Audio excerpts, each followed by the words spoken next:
संगा माने आज गोटे बहुत बढ़िया दिन। आज हूँ माँकर गजलक्ष्मी पूजा। यही गजलक्ष्मी पूजा रे आपण मानकु हार्दिक अभिनंदन एवं शुभेच्छा शुभकामना। आपण माने मते केबे भी ब्लॉग रे देखि नथिबे। आज फर्स्ट टाइम मोर इच्छा हला गोटे मिनी ब्लॉग बनैया पई। कौन अछि ए जीवन में आज अच्छे काल नथिबा।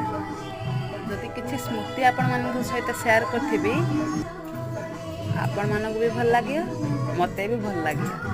सेथिपाई इच्छा हला बनाबे। आसंतु जानिबा केमिति गजलक्ष्मी पूजा कली माँकर। राति 4 रु उठिलेनी